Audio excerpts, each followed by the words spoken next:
Let's go. We got to talk about Michael Van Buren's red shirt situation. There was a report earlier today from 1045 ESPN regarding that. We'll talk about that coming up. But the very simple stat that explains why LSU is not that good of a football team. It's simple. Ultimately, coaching matters in football. Obviously, LSU is a school that did not have the best offensive scheme. You go from Joe Brady and Steve Ensminger to where we are now with the remnants of the Joe Sloan offense. Now the Tim Rattay and Alex Atkins show. So, what is this simple stat? Well, there's a thing called Pro Football Focus, and a lot of you are probably familiar with PFF. And not a whole lot of you like PFF. Some of you love PFF. I simply adore PFF because I do think most of what they do is directionally accurate. And what you're looking at on the screen, and I'll explain it for our podcast listeners as well, is a very simple stat called a 60 PFF grade.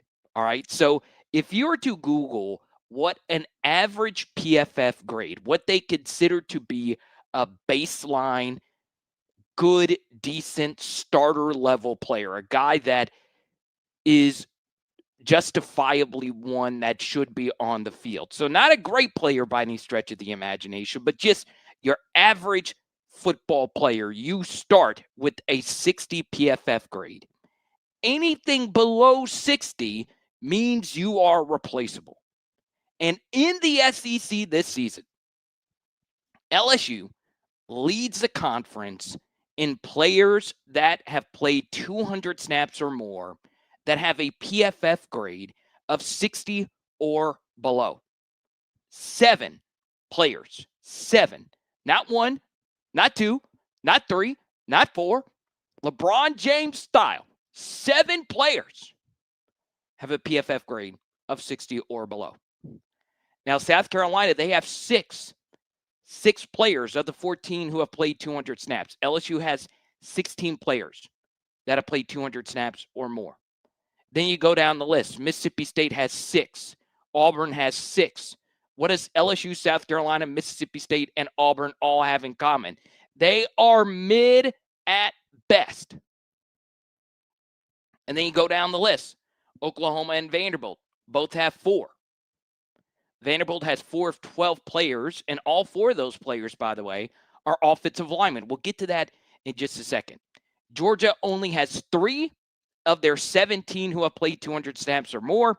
Texas A&M 3, Florida 3, Texas 2. And then we get down to some of the more elite offenses. Ole Miss and Arkansas, 2 of the best offenses in the SEC. They only have 2. Texas, of course, a decent offense. They have 2. Kentucky is the outlier down here. They are the only bad offense with only 1 60 or below PFF player.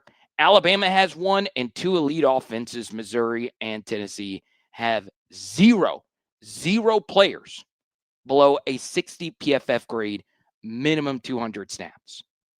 So what does that mean?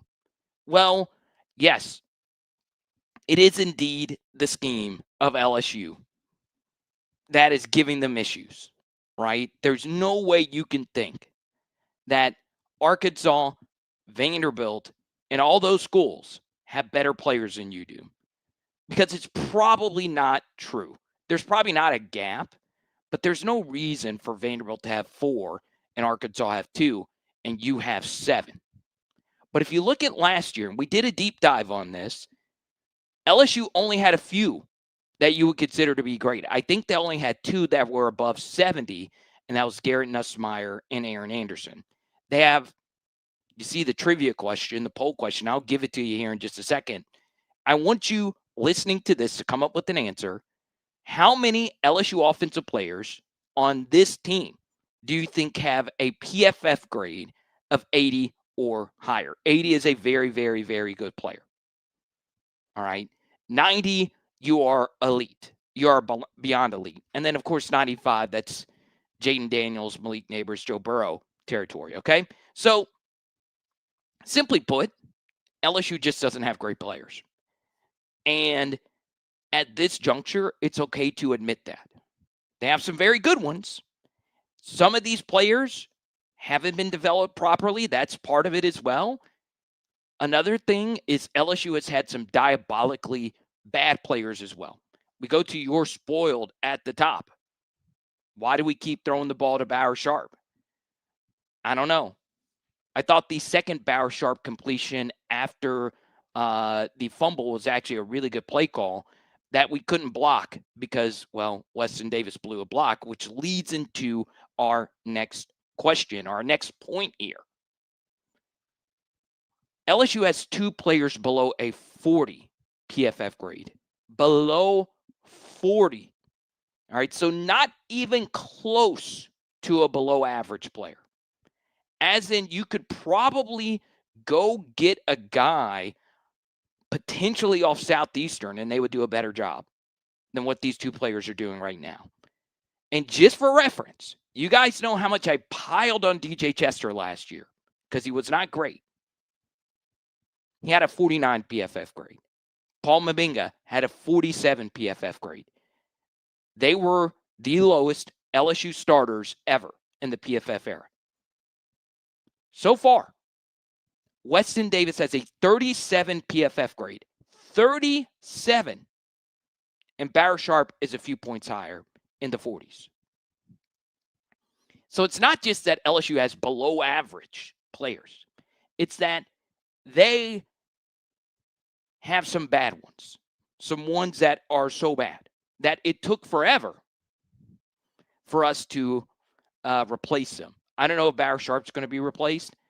Weston Davis should be replaced by Ori Williams just to see what we have there. Okay. And Ori's PFF grades aren't that great either, but let's just see what we have. Now, here's the problem with that. And I couldn't go back and lower the threshold here because that already started doing the 200 snap threshold. It takes a while to do the counting here. There's a problem with the 200 snap threshold. A huge problem. Is that not everybody plays the same amount of plays.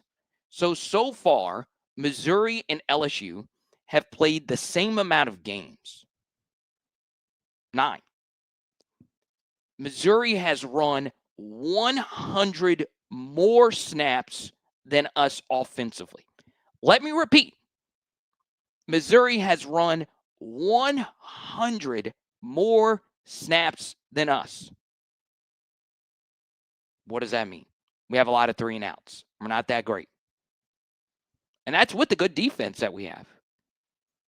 100 more snaps. So, per PFF, and the data is a little bit different from site to site because some teams count, or some sites count special teams and garbage time and all that. So, PFF says that LSU has played 600 snaps this year in total, offensively. Okay? 600 snaps. Now, that's not a whole lot. We just explained the difference between them and Missouri. What if we lower the threshold from 200 to 150? Players who have played 150 snaps on LSU's team. I think this is justifiable from a data standpoint because 200 of 600 snaps means that a player has played 1 out of every 3 potential snaps that are available. If we lower it to 150, that means a player has played 1 out of every 4 snaps available. So I think it's justifiable, even though 150 is not the largest sample size. I think 1 out of every 4 is fair. It gets even worse. All right. So out of the 19 players, all right, remember I showed you 7 of 16. If we add 3 more players to the list who have played 150 or more snaps, we then have 3 more guys that are below 60 PFF grade. So it goes from 7 out of 16 to 10 out of 19 players. So more than half of the LSU offensive players that have played this season for the Tigers on offense have been below average. So LSU is slightly above average at playing below average players. And slightly above average, well, 50%, that actually is a pretty high number. 52% of the players. And that does not include Garrett Nussmeier, which, by the way, PFF grades quarterbacks too highly. They grade quarterbacks way too favorably. I don't think Garrett, to me, has been a below 60 player because PFF does more play-to-play type of grading. But a PFF does not truly justify some of Garrett's struggles because his mistakes are so big. They're so diabolically big. Game-changing, if you will. So, however you slice it, you have 10 out of 19 guys without Garrett. So that then lends itself to the Garrett conversation. You have to defend him to a certain degree. When 10 out of the 18 other guys that are around you are below average players. Now, could Garrett have risen the level of their play to a certain degree? Sure, yeah. The play calling's not on him. The player development's not on him. There's a lot where you can defend Garrett regarding this. And then at the same time, you can also blame him for some of this, right? So it's amazing when I slightly give a minor defense of Garrett Nussmeier, just a minor one. People go nuts. People go nuts. Now we get into the Michael Van Beern conversation. Then we're going to get to all your super chats and all your comments, and I'm going to grant every single wish that you may desire. And by the way, I don't know where I'm staying yet, but I do have tickets to go to the LSU Arkansas game, and I kind of want to give some away. People will send me all kinds of tickets. I want to give 2 tickets away. I want to give 2 tickets away to the game. We'll do it tomorrow night. We'll figure out something, okay? All right. Once again, 904 Drew. You'll defend Garrett by any means. It's okay to criticize a guy while also defending him. Okay? I don't think it is unfair to point out that one of the worst offensive tackles to ever play in the SEC. And by the way, it's the same thing I'll say about Weston Davis that I said last year about DJ Chester. It is not their fault they are continuing to play. It is not their fault. That is on the coaches. All right, so when I point out a player is not playing bad, it's for the sake of the conversation. It is not anything personal. It's on the team. It's on the coaches. It's okay to point out, though, that what we have surrounded Garrett with has not been the best, while he himself has regressed terribly. It's okay to admit that. It's okay. It's not me changing my stance on how Garrett has played. All right. But you ask yourself that question. Now, we get to the Michael Van Beern conversation. So there was a piece by 1045 ESPN today, LouisianaSports.net. We are fans of them. And Hunt Palmer wrote a column, and it basically, was mostly Frank Wilson comments regarding the redshirt situation. And maybe it's something I haven't seen yet. Maybe it's already been discussed. But the piece didn't actually include comments from Michael Van Beern. He's not been made available to the media. And number one, Van Beern's put in a tough spot. This is a really, really, really difficult spot for him to be in. An impossible one. Because if you were not an LSU fan and you were just objectively looking at the young man's situation, you would say, bro, it's just 2 games. Sit him out. Especially considering you will have a situation where Garrett more than likely is not going to play the bowl game anyway. So you'll still have 2 starts in theory. You just got to get through these 2 games. And MVB would justifiably be okay with LSU not playing him and him deciding to not play and make himself available. And once again, I don't mean to toot my own horn, but there are things in life that I get correct. And what did I say going into the Southeastern game? It was a Thursday night live stream. You can go back and listen to it yourself. I said Michael Van Beern should not play versus Southeastern. And ironically, it was Doug Nussmeier who taught me this lesson. All right. And look, someone close to Doug is a huge fan of the channel. And I give Doug a lot of credit. He chewed Ed Orgeron out over playing Garrett Nussmeier in mop-up duty. If you're trying to get into the redshirt preservation thing, why are you playing a player in mop-up duty?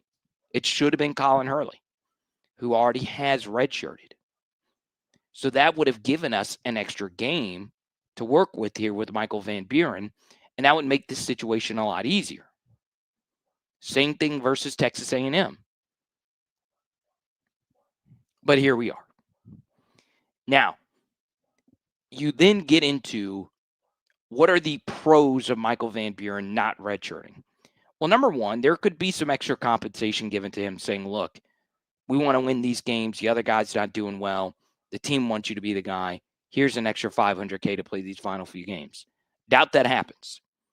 There also could be some stipulations where if he does redshirt or doesn't redshirt, that was already built into his contract, if you will, that he gets a bonus that was pre-negotiated.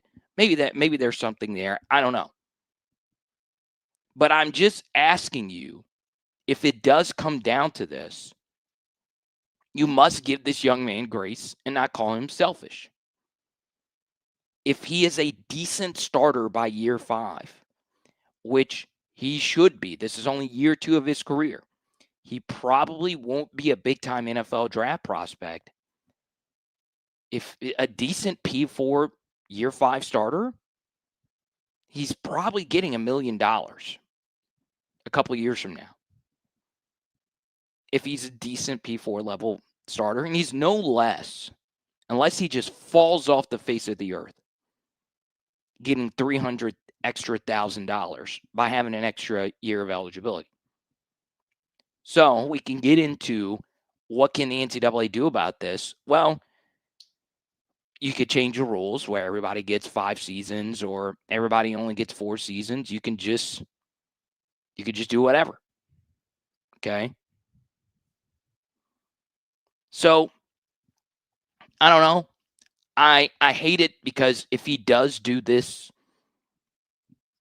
the way most people would do in this spot with an interim coach who's not going to be the full-time guy more than likely, and a new regime coming in that will probably want their own quarterback, most people would probably tell him to sit out these 2 games. And I would be honest, I don't know if the locker room would hate him for it. I spoke to a player today that said, hey, I understand. And here's something else that you have to keep in mind as far as players playing for other schools or transferring to other schools. You would be shocked how many of these guys still show love to another guy going to a different school and putting up big numbers. Do you think Xavier Debo-Atkins burned every bridge with every single player when he left here to go to Auburn? No, it's the opposite. People are happy for his success over there. So whatever MVB decides to do, but per 104.5, MVB is available. But until I actually hear from him, because it is such a sensitive situation, I just don't know. I just don't know. But I would get it. I would totally get it. Now, what about Garrett? Should Garrett start versus Arkansas? Well, you can make a case his best game of his career was Arkansas last year. He started off fast, played quick, threw some dimes that were dropped, was amazing on 3rd down. There were a few interceptable balls where he got a little lucky, but I attended that game, and I was, having a good time. Had a few Diet Pepsis in the stands, and man, he was quick with his reads. Caden Durham was the hottest thing imaginable, and we went in there and won the game. Now, the only area where we were really sloppy were the penalties. We had a ridiculous amount of penalties in that game, but we dominated basically. For the majority of that game, we forced some turnovers and we pulled away in the third quarter. And a lot of that was some good play from Garrett Nussmeyer. So it could be the Garrett show on Saturday. And it wouldn't shock me if it was. Okay. Let's go to Conal Cadmium. Just let MVP play the rest of the games. Okay. Let's go to JV with the Modern Family. Unless you are the guy from Modern Family and you're watching. Underachievers galore. Yeah. Let's go to the super chat from Brian. Sup, bro? Who would you pick for offensive line coach and wide receiver coach? Well, I would go get Coach Flood from Texas. But the truth is, it really doesn't matter. The head coach is going to bring in their own guys. So there you go. But there are some good ones out there that would do a better job than what we've had over the past couple of years. And I don't think Cortez Hankton himself has just been atrocious per se, but there's quite a few things I would have done differently. Let's go to Boris. Any head coach candidate that is scared off of a job because of a politicking is probably too erectile dysfunctional for the job. A winner is fearless.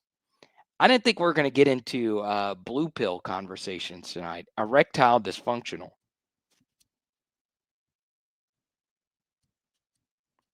I mean, what, most football coaches are in their 40s, 50s, 60s?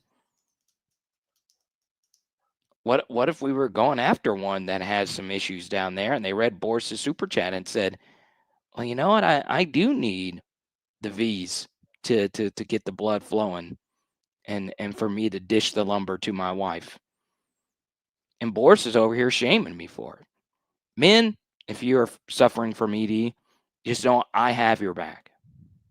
I'm here for you during this troubling time. It'll hit you too. I don't have a problem with it yet, but it will hit me like a ton of bricks. But yeah, I never thought I would say those words on here unless Blue Chew DMs are open. I want to help out the ladies and Gentiles of PHL.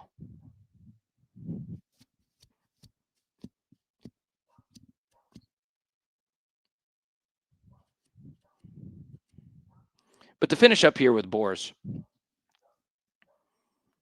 I don't think a head coach candidate is worried about a politician and in this case I'm thinking you're talking about Governor Landry. I don't think they're worried about a politician. I think they're worried about meddling.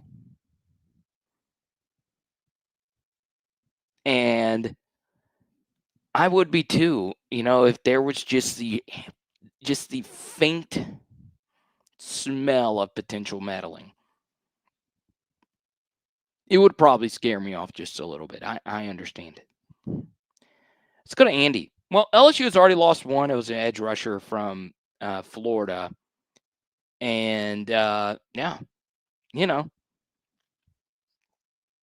it sucks. You hate losing any recruits. But the truth is, you are in a spot, though, where the new coach can come in and probably be behind the 8 ball. So you want to get as many signatures as you can.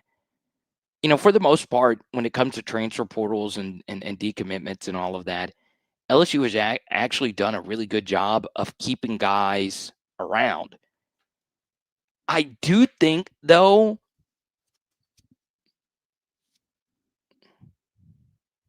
and I don't want people to run away with this because it's going to come off harsh. There were a few guys that remained loyal to the program, and they ate up roster spots and snaps and never really turned into anything. For the most part, through the first 2 or 3 years of when you are a player, that is who you are as a player.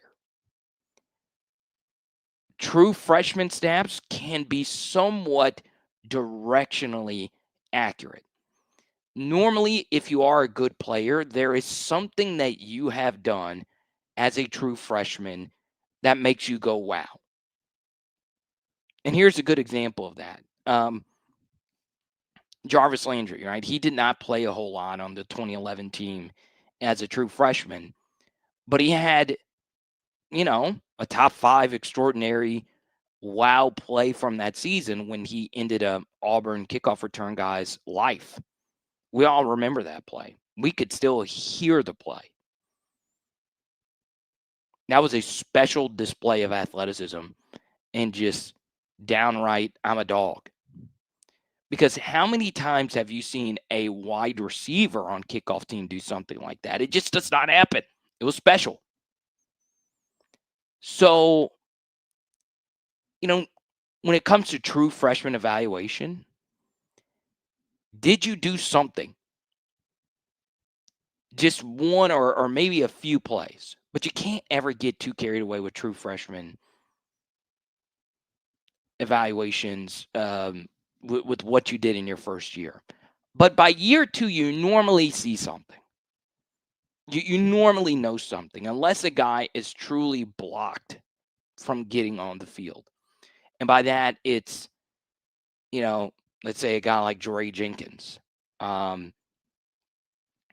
was brave enough to be in the same recruiting class as Jamar Chase and Justin Jefferson, and there was still D. Anderson, Stephon Sullivan, all those guys ahead of him. Thaddeus Moss at tight end. Where was he going to get snaps? So that was a later year 3 breakout. But those are rare. It is really, really, really rare. And Dre Jenkins actually did have a few mop-up duty plays. So, there were some guys that hung around, had some moments of excellence, and still ended up not doing anything. Okay?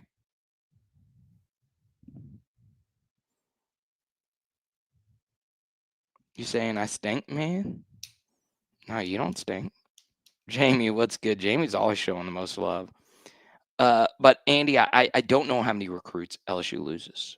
Let's go to Pegasus. I actually hope Weston Davis sticks it out. There's plenty of examples of young players, especially at offensive tackle, struggling, and then it clicks. Maybe a new offensive line coach can make it work. All right. Tari, what's good, man? Coming up after this, I want to talk about the Weston Davis thing. I will defend the LSU offensive line struggles to a certain degree, and it is play calling. PHL Nation, it's time to lock in and get serious really quickly with our friends at Fortified Gulf Coast and FortifiedGulf.com. This is my buddy Ramey. He is one of many Fortified Gulf Coast inspection professionals that are doing something to help you not only save your home, but your memories. The Fortified program got started about 13 years ago. We adopted it here in New Orleans about 2.5 years ago. It's a more advanced way of doing the roof. It adds an extra layer of protection, whereas even if a hurricane was to pull the shingles off this roof, water will still not get into the house. So yes, your establishment is important, but what about the things you can't replace? That family scrapbook or that painting that's been handed down from Meemaw to Papaw and to you. It is important to protect that today with Fortified Roofing. And while this seems like a priceless asset, did you know it can actually save you on your homeowner's insurance up to 37% if you are in South Louisiana? Just call the number 504-444 7563. That's 504-444-7563, or visit fortifiedgulf.com. That's FORTIFIEDGULF.com. Let's go. Power Hour Network listeners and viewers, you might be consuming this content with that crick in your back that you've been trying to get rid of for so long. Take this as your sign today to book your appointment with LabordTherapy.com. In the Lafayette region, there is no one that you will find that cares more about any different type of pain that you might have than the team at LabordTherapy.com. Book today. Once again, that's LABORDE therapy.com, or you can visit one of their 5 locations all throughout the Lafayette region.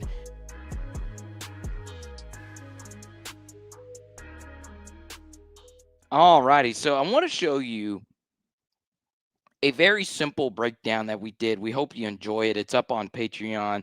Released a little snippet of it on Twitter. And basically, the breakdown was about a play. And I did it. I actually found a big screen TV. And basically, this is the play. Okay. So, what I like about. Let me turn this down.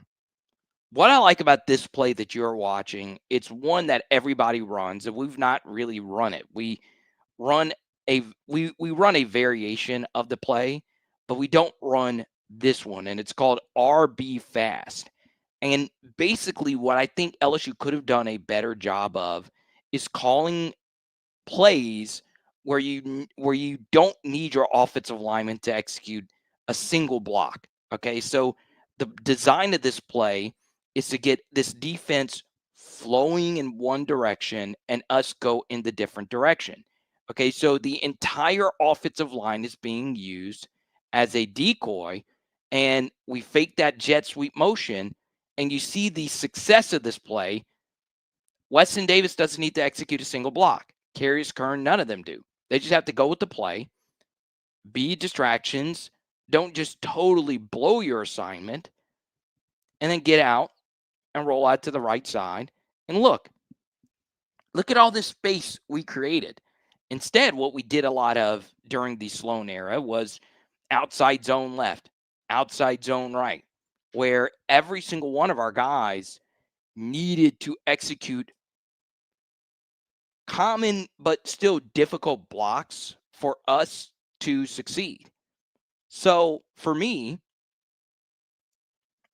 you've got to call more plays where you have that, right? You have a higher likelihood of plays being successful just based on the design of it.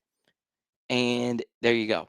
So now Garrett has the option. He could throw it to Nick, boom, or he could throw it to Caden, or he can run it himself.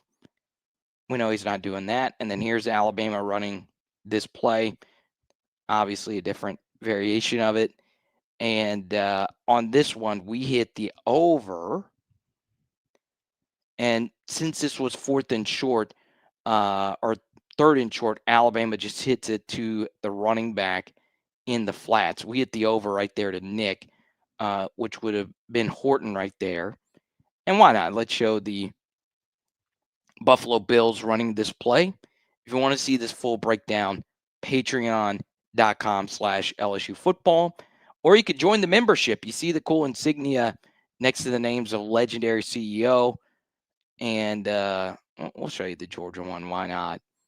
And so the Georgia one is the most like the one that you just saw, because you see we actually do our Georgia in this situation. They actually do hit the over, okay? Because they both, in this instance, are guarding the running back, and then you could see he's throwing this ball to Noah Thomas, who himself, like Nick, was a transfer. And there you go. So,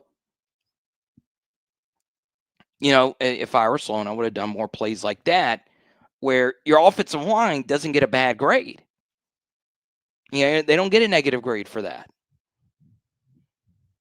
They don't necessarily, I don't think, get a positive grade because they didn't have to really do anything, but they also don't get a negative grade. It's a good way to it's a good way to misdirect and do different calls. Okay.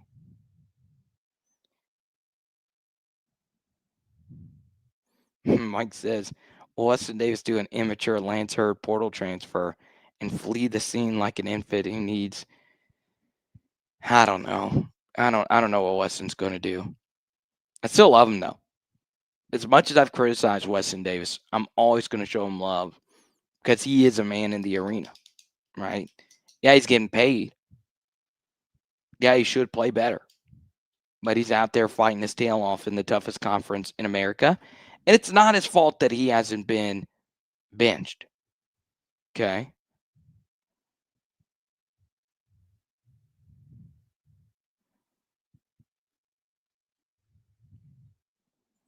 Alexander says, I think Solomon Thomas will be good too. He has been battling injuries. Oh, hey, sissy. Um, so yeah. Now, you guys know, as you move deeper into the rants here, uh, I am a big believer in personal fitness. I myself struggle with it, right? I'm a chubby individual. I have been on an Oreo kick. I just can't quit eating them. I ate a full container of them in a 24-hour period. So today I worked out legs, got a little shoulders in, and did a 6-mile run earlier today. Now, you don't have to do all that, but y'all, your health is wealth. Okay, I'm getting old. I had to spray some WD 40 on these knees to get going. Okay, what's up, Steve? Steve, what's good, bro? Haven't seen you in a minute. Ron John, we're all a little chubby. Yeah, that's true. But go out there, do the damn thing. Eat right. Just do a simple walk. If you want me to walk with you, I'll travel to where you are right now. I'm going to walk with you. Okay. Um. Next thing, it is a battle for the Golden Boot. A lot of you know my connection to the state of Arkansas. I played high school football in Arkansas. Um, Baton Rouge is home. I would prefer to be in Baton Rouge. My wife, who is from Arkansas, loves Baton Rouge. She would prefer to be in Baton Rouge as well. Um, but this rivalry means a lot to me. It's personal, right? I think this game remaining a permanent game for us is huge because we're going to be going through a transition with our next coach. I do think it's going to be a real transition year because of how these portal windows will set up. And I do think for me, even if it is a slight down year or whatever, we got to win this trophy game. We cannot lose to Arkansas. Okay. We just cannot do it. I'm in an Arkansas group chat with some high school buddies, and I'm like one of 2 LSU fans there. And I hate their guts this week. Absolutely despise them. I don't care what anyone says about the rivalry. It's one-sided. Arkansas cares about us, and then LSU and whatever. The truth is, though, I love this game. It's a trophy game. They've always played us tough. So let's go out there and get the dang job done. Now, here's the scary thing about Arkansas is they could be a Texas Tech if they want to. They've got money. They just need to find a guy that they are willing to pay for. So there you go. Let's go to Big Dex. We can have dialogue about the offensive line players, but I haven't seen any development of the offensive line. Am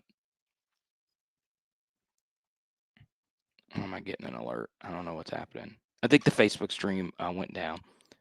So my apologies.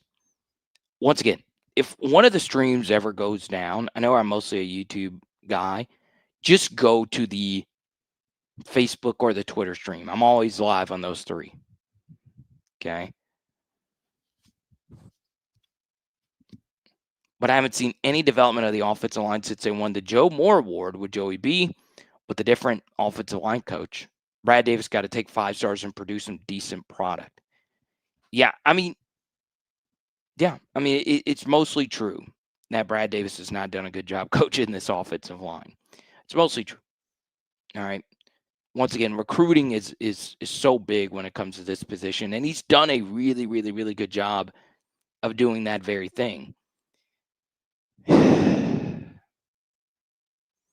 It's just when you have produced 3 of the 4 lowest PFF graded players at 3 different positions, it's probably you. Okay.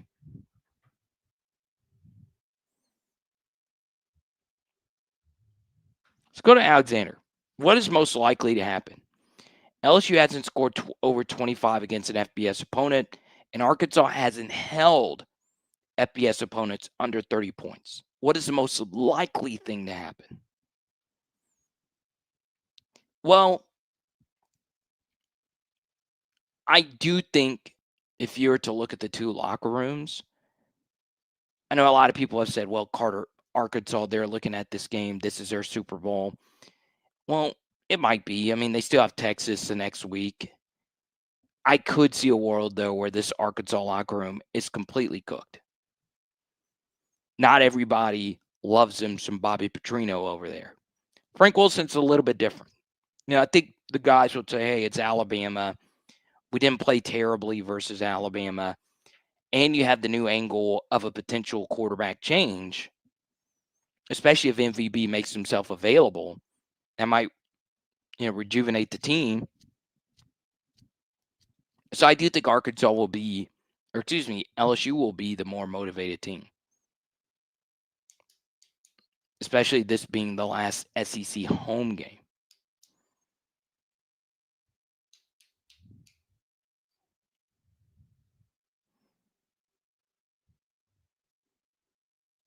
Let's go to Legendary CEO. LSU maxes at 34 points. I think the defense struggles against the run and loses 45-34. Did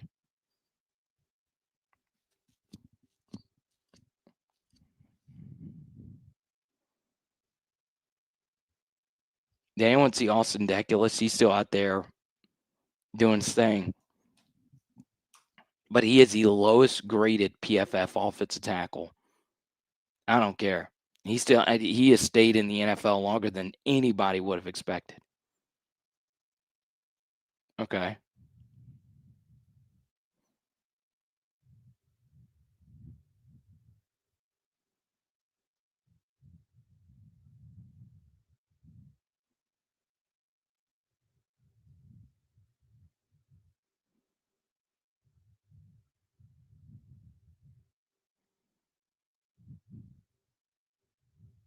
Let's see.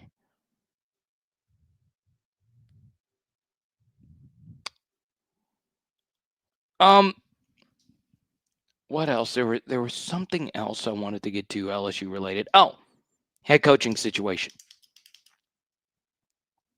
So Louisville is trying to get the Jeff Brom extension done. I don't know a whole lot about Jeff Brom. Okay. I don't watch a lot of ACC football. Obviously, I watched a decent amount, for the Tyler Shuck film studies I did for the NFL channel. And Brom's a good coach. I mean, he's been basically good everywhere he's been. And, I saw someone on Twitter named Rosin Will point out, and he's a very sharp guy. He said that Jeff Brom's 4th down decision making is not the absolute best. It's not. And, it's a big thing for me. But he is an organized program runner. Will he come in here and stay focused, unlike Brian Kelly? Give it his all for LSU? I would hope so. So, with this extension coming, I just don't see him leaving Louisville. It seems like he has a really good thing going there. Okay. Now, the next thing that I feel is important.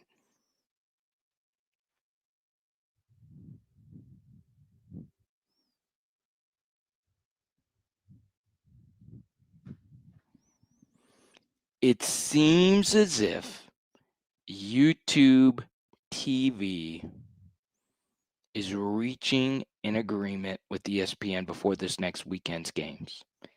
It's going to be one of those things where people remember this fight, but eventually they'll forget it. It's just typical negotiations. And it happened during the regular season. Now, if this happened in the postseason, I think it would be different. All right. But I do think we'll come to a resolution. Now, I wanted to save this for the end.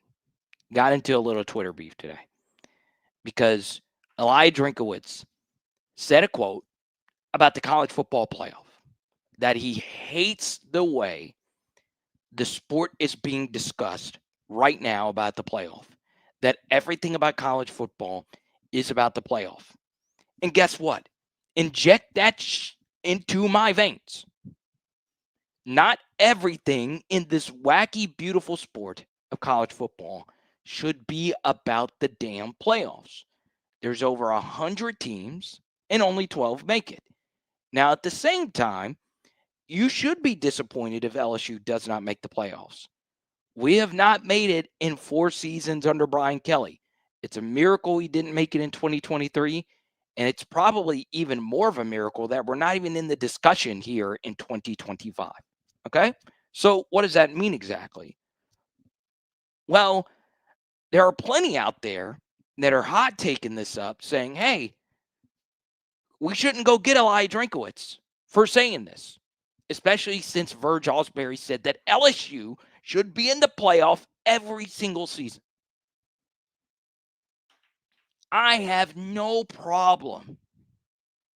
I have no problem with Eli Drinkowitz saying that. Because this sport is not just about the playoffs.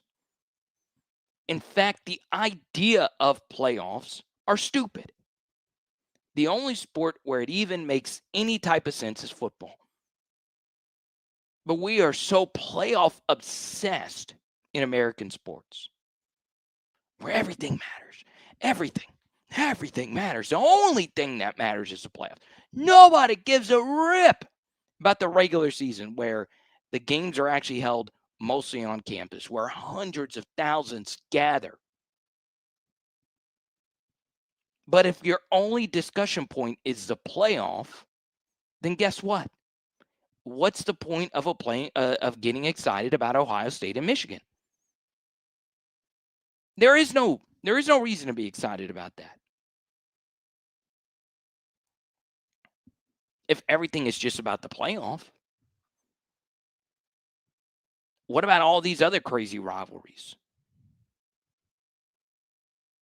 that have teams playing in it that have neither coming close to the playoff? It's stupid. It is simply stupid for everything to be about the playoff race, especially when things change so much. It's part of why I don't do for the SEC channel a college football playoff release show, because there's so many theoreticals that get dated immediately. Okay. And here's Pegasus, who I love. I adore. You guys know Pegasus is one that pushes me to be the best I possibly can be at doing this thing. And I feel like I'm the one of the best doing this in all of college football. He says, not my kind of coach. When you coach at LSU, it is all about the playoffs. Really? It's all about the playoffs? So 2010 LSU doesn't mean anything to you? 11-2 with the Cotton Bowl victory? That doesn't mean anything to you? 2016? Beating Lamar Jackson in that bowl game? That doesn't mean anything to you? It's a sad way to live. It's a sad way to live. shouldn't live like that. But Carter, we're LSU. Really? Playoffs are the standard. Really? We're very fortunate to have won 3 national championships, been to 4, and done some really great things. But we got to look at ourselves in the mirror. We have been mostly Music City Bowl, Pop-Tart Bowl level team. We mostly been 8-4, 9-3. All right. So if you want to be in this playoff or bust mentality every year, I am of the belief that in a 12-team playoff format, LSU should make it once out of every 2 years. Okay. They should make it once out of every 2 seasons. Verge, the athletic director, says we should be in it every year. And that's a great mentality to have. That's a mentality that I would like to have. Yeah, sure. Tell my team every year we're going to the playoff. But you also have to give yourself a rational opinion. At LSU, you should make the playoff once every 2 years. Minimum. Okay? 2 out of every 3 years is probably a little bit more my liking. But everyone said I was soft and I didn't have a rightful opinion on this. I don't care. You can't just be playoff obsessed. It's a bad, bad, bad way to live. Okay?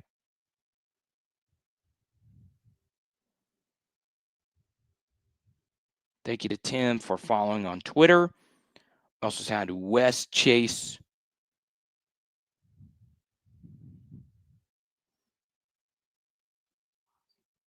I get a response on this from Leland on one of my film studies. A guy named Leland.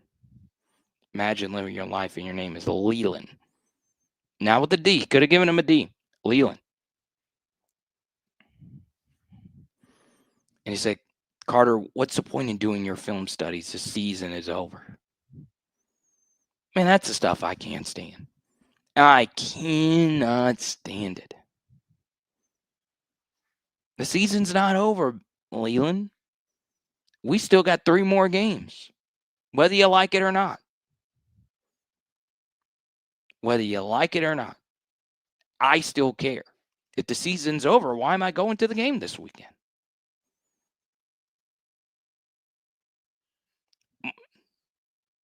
But I mean, do you want me to not? Do y'all want me to just pack it up and just have a long, barren off season? Here's a weird thing about the people that say the season is over. Okay. Here's the weirdest thing. And look, I don't love Arkansas. I love this rivalry. I'll admit that. But last year, the season was over. I went to LSU, Oklahoma. It was the only game I went to. Season was over then. I went to that game. Here's the thing I don't like about the season is over crowd. Okay. It's that all off season, all I was told was, hey, we just got to beat Clemson. We got to go 1-0. And what did I tell you? No. I had LSU as a 9-3 team, shaded closer to the 8-4 than the 10-2 side. And yeah, I'll admit I got a little overexcited about beating Clemson on the road. I thought they were a good team that just had a bad night. Oof, I was wrong. But I had LSU as a 9-3 team, making the playoff as a 9-3 team. And I do think we'll get an SEC team at 9-3 into the field this year. But I had LSU losing versus Clemson. Guess what? Beating Clemson meant nothing. But all offseason, people are just excited talking about the Clemson matchup.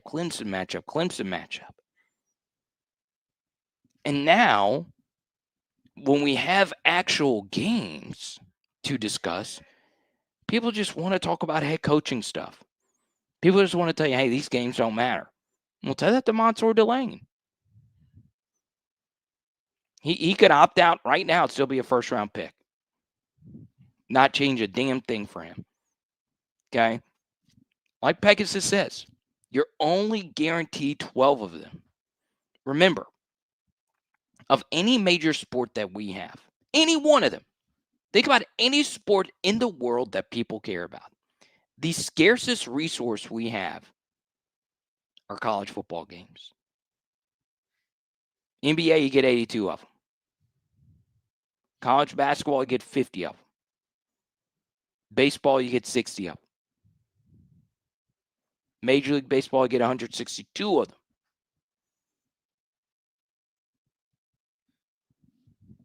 College football, you get 12. 12! It's a beautiful thing. Now, big thanks to our super chats tonight from Brian and Boris. Don't forget, join our PHL Patreon, Discord, all the good stuff. Let's give out a pair of tickets to the LSU Arkansas game tomorrow night. It is Power Hour LSU. Boom. Tonight, we are doing chicken. Let's go.